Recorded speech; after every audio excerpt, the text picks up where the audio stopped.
Hello guys, welcome back to the channel and welcome back to Elite Wrestling. तो guys हमेशा की तरह ही आज भी हम AEW कंपनी के बहुत ही बड़े और बहुत सारे अपडेट्स के बारे में बात करने वाले हैं। और गाइज आज इस वीडियो के अंदर हम जानने वाले हैं कि क्या रिसेंटली रिलीज हुए WWE सुपरस्टार हमें AEW कंपनी ज्वाइन करते हुए दिखाई देने वाले हैं या नहीं। जिसके साथ ही हम जानने वाले हैं कि लास्ट वीक की डायनामाइट शो पर जो कोडी रोड्स ने फ्लेमिंग टेबल का स्पॉट किया था, तो स्पॉट करने के पीछे का मेन रीजन क्या था। हम जानने वाले हैं कि हाल फिलहाल में AEW कंपनी के कमेंटेटर यानी कि जिम रॉस की हेल्थ स्टेटस क्या है। जिसके साथ ही AEW कंपनी के सुपरस्टार ने कंपनी क्विट कर दी है और यंग बक्स ने भी एक और नया रिकॉर्ड सेट कर दिया है। तो गाइज ये सभी न्यूज रूमर और अपडेट जानने के लिए ये वीडियो एकदम आखिर तक देखना और ऐसे ही AEW कंपनी से रिलेटेड हर एक न्यूज रूमर और अपडेट और AEW कंपनी के हर एक शो का रिव्यू पाने के लिए हमारे चैनल को सब्सक्राइब करना मत भूलना। लेकिन गाइज अब ज्यादा देर न लगाते हुए चलिए ये वीडियो शुरू करते हैं और सबसे पहले बात करते हैं जिम रॉस की और जानते हैं कि हाल फिलहाल में जिम रॉस की हेल्थ कैसे है। तो गाइज अगर आप रेगुलरली हमारे चैनल के ऊपर AEW कंपनी के हर एक न्यूज रूमर और अपडेट फॉलो कर रहे हैं तो आपको पता होगा कि मैंने आपको बताया था कि हाल ही में AEW कंपनी के चीफ कमेंटेटर यानी जिम रॉस का एक कैंसर के साथ डायग्नोस हुआ है और जिम रॉस को एक स्किन कैंसर हुआ है। जो बात हाल ही में जिम रॉस ने रिवील की थी और अपने इसी स्किन कैंसर के ट्रीटमेंट के लिए जिम रॉस ने AEW कंपनी से थोड़ा फॉर टाइम ऑफ लिया है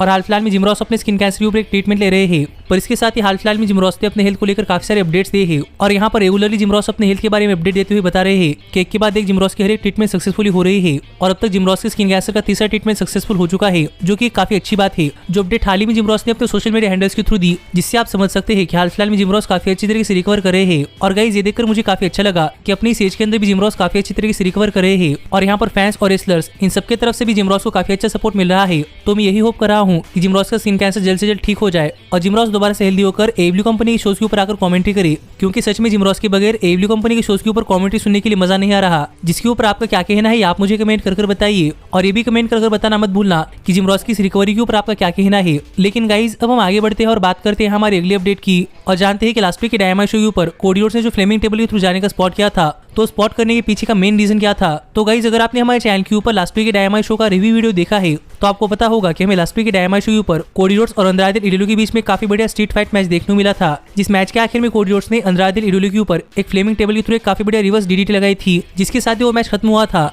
पर AEW कंपनी की वीकली टेलीविजन शो के ऊपर कोडी रोड्स का एक काफी खतरनाक स्पॉट था। इसीलिए हाल फिलहाल में जब कोडी रोड्स से पूछा गया कि कोडी रोड्स ने एक टीवी शो के ऊपर इतना खतरनाक स्पॉट क्यों किया है, तो यहाँ पर इस सवाल का जवाब देते हुए कोडी रोड्स ने रिवील किया कि लास्ट वीक का डायनामाइट शो कोडी रोड्स के होम टाउन के अंदर था और जब भी AEW कंपनी का डायनामाइट शो कोडी रोड्स के होम टाउन के अंदर होता है तब कोडी को अपनी तरफ से कुछ एक्सट्रीम स्पॉट करने का मन होता है, जिससे कोडी का हर एक मैच काफी मेमोरेबल मैच बने। और जब लास्ट टाइम AEW कंपनी का डायनामाइट शो कोडी रोड्स के होम टाउन के अंदर हुआ था तब हमें कोडी रोड्स और वार्डलो के बीच में एक बहुत ही बढ़िया स्टील केज मैच देखने को मिला था और तब कोडी रोड्स ने स्टील केज के ऊपर से वार्डलो के ऊपर एक काफी बढ़िया मूनशॉट लगाई थी। इसीलिए इस बार भी कोडी रोड्स उसी तरीके कुछ एक्सट्रीम स्पॉट करना चाहते थे जो कि फैंस को याद रहे और कोडी के माइंड में भी उसको लेकर एक मेमोरी बनी। इसीलिए कोडी रोड्स ने इस वीक के डायनामाइट शो ऊपर फ्लेमिंग टेबल के थ्रू जाने का काफी खतरनाक स्पॉट किया। जो बातें हाल ही में कोडी रोड्स ने रिवील की है कि कोडी रोड्स ने इतना एक्सट्रीम स्पॉट सिर्फ फैंस को एंटरटेन करने के लिए और अपने आप के लिए मेमोरीज बनाने के लिए एग्जीक्यूट किया है। तो इसके ऊपर आपका क्या कहना है आप मुझे कमेंट कर बताइए। लेकिन जहां तक बात है मेरी, तो गाइज मुझे तो ये देखकर काफी अच्छा लगा कि कोडी जब भी AEW कंपनी का डायनामाइट शो उनके होम टाउन के अंदर होता है तो वो शो मेमोरेबल बनाने के लिए काफी बढ़िया स्पॉट करते हैं, जिससे हमें भी काफी बढ़िया स्पॉट्स देखने को मिलते हैं।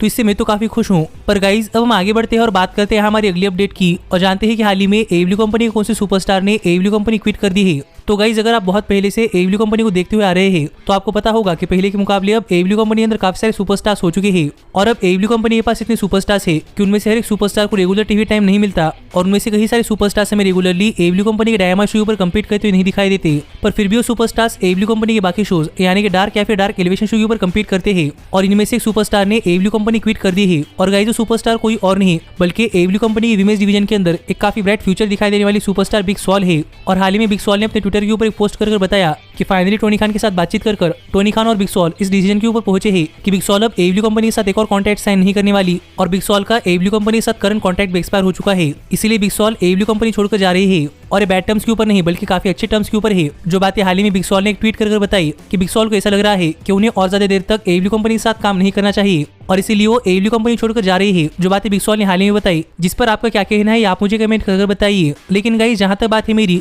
तो मुझे लगता है कि बिग सॉल का AEW कंपनी क्विट करने के पीछे का मेन रीजन ये होगा कि बिग सॉल को उनके डाइजेस्टिव सिस्टम के साथ कोई डिसीज था और इसीलिए बिग सॉल काफी दिन तक AEW कंपनी के शोज के ऊपर नहीं आई थी और मुझे लगता है कि शायद अपनी उसी डिसीज की वजह से बिग सॉल ने AEW कंपनी छोड़ दी है, क्योंकि वो प्रॉब्ली बीमार रहते हुए कम्पीट नहीं करना चाहती होगी, पर ये सिर्फ मेरी स्पेकुलेशन है और अब तक बिग सॉल के एडब्ल्यू कंपनी क्विट करने के पीछे का मेन रीजन सामने नहीं आया। तो देखते हैं कि बिग सॉल के एडब्ल्यू कंपनी क्विट करने के पीछे का मेन रीजन क्या है। लेकिन गाइज अब हम आगे बढ़ते हैं और बात करते हैं हमारी अगली अपडेट की और जानते हैं कि हाल फिलहाल में यंग बक्स ने कौन सी बड़ी अचीवमेंट हासिल कर ली है। तो गाइज आपको तो पता ही होगा कि पूरे के पूरे वर्ल्ड के अंदर काफी सारे रेसलर्स है और इनमें से बेस्ट रेसलर कौन है ये जानने के लिए हर बार प्रो रेसलिंग इलस्ट्रेशन एक लिस्ट निकालती है, जिस लिस्ट के अंदर पीडब्ल्यू है वर्ल्ड के टॉप रेसलर्स को रैंक करती है और जो कोई रेसलर इस रैंकिंग के ऊपर नंबर 1 की पोजीशन के ऊपर आता है वो उस रेसलर के लिए काफी बड़ी अचीवमेंट होती है। और वो इसीलिए क्योंकि पीडब्ल्यू यानी कि प्रो रेसलिंग इलस्ट्रेटेड ये काफी बड़ी और काफी पुरानी कंपनी है जो कि इसी लिस्ट निकालती है और इसीलिए इस लिस्ट को काफी सारे लोग मानते हैं। और हाल ही में प्रो रेसलिंग इलस्ट्रेटेड यानी कि पीडब्ल्यू ने वर्ल्ड के टॉप 50 टैग टीम्स की लिस्ट निकाली है और इस लिस्ट के टॉप 5 टैग टीम में से नंबर 5 की टैग टीम है ALK जो कि जापानीज सुपरस्टार जिगुलाई और शायरू की टैग टीम है। नंबर 4 पर है उसोस जिन्हें तो आप जानते ही होंगे। नंबर 3 पर है डेंजरस टेकर्स जो कि जैक सेबर जूनियर और टेचे की टैग टीम है जो कि न्यू जापान प्रो रेसलिंग की एक टैग टीम है।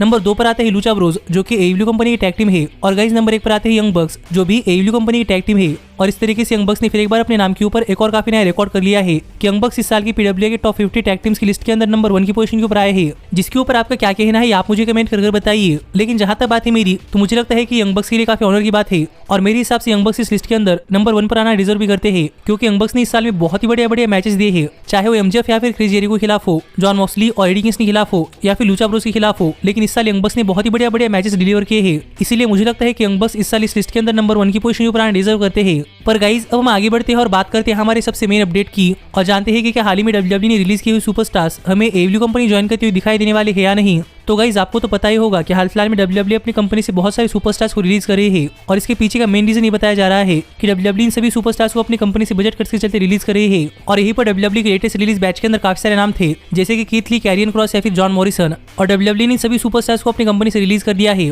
और अब तक इनको लेकर कोई अपडेट सामने नहीं है कि हमें ये सभी सुपरस्टार्स कौन सी कंपनी ज्वाइन करते हुए दिखाई दे सकते हैं, क्योंकि अभी इन सभी सुपरस्टार्स का 90 डेज का नॉन कम्पीट क्लॉज चल रहा है और ये सभी सुपरस्टार्स अपना नॉन कम्पीट क्लॉज खत्म होने के बाद ही किसी और कंपनी के लिए काम कर सकते हैं। पर हाल ही में एडब्ल्यू कंपनी के चेयरमैन यानी कि टोनी खान का एक इंटरव्यू हुआ और टोनी खान के उस इंटरव्यू के अंदर टोनी खान से पूछा गया कि हाल ही में WWE ने बहुत सारे सुपरस्टार्स को रिलीज किया है, तो क्या टोनी खान इनमें से कुछ सुपरस्टार्स को अपनी कंपनी के अंदर साइन करना चाहते हैं या नहीं। और यहाँ पर इस सवाल का जवाब देते हुए टोनी खान ने कहा कि WWE ने हाल फिलहाल में काफी सारे सुपरस्टार्स को रिलीज कर दिया है और ये काफी बुरी बात है और माना कि टोनी खान इन सभी सुपरस्टार्स को अपनी कंपनी के अंदर साइन नहीं कर सकते, लेकिन टोनी खान डेफिनेटली इनमें से कुछ सुपरस्टार्स को अपनी कंपनी के अंदर साइन करने वाले हैं क्योंकि टोनी खान चाहते हैं कि इनमें से कुछ सुपरस्टार्स एडब्ल्यू कंपनी ज्वाइन करे। पर टोनी खान ये रिवील नहीं करने वाले कि वो सुपरस्टार्स कौन है, जो बातें हाल ही में टोनी खान ने बताई, जिससे कि आप समझ सकते हैं कि एडब्ल्यू कंपनी के चेयरमैन यानी कि टोनी खान हाल ही में रिलीज हुई सुपरस्टार्स में से कुछ सुपरस्टार्स को अपनी कंपनी के अंदर साइन करने के लिए इंटरेस्टेड है, जिससे हम समझ सकते हैं कि हमें काफी जल्दी इनमें से कुछ सुपरस्टार्स एडब्ल्यू कंपनी ज्वाइन करते हुए दिखाई दे सकते हैं। जिस पर आपका क्या कहना है आप मुझे कमेंट कर बताइए कि आपको क्या लगता है कि एडब्ल्यू कंपनी को फॉर्मर WWE सुपरस्टार्स को साइन करना चाहिए या नहीं।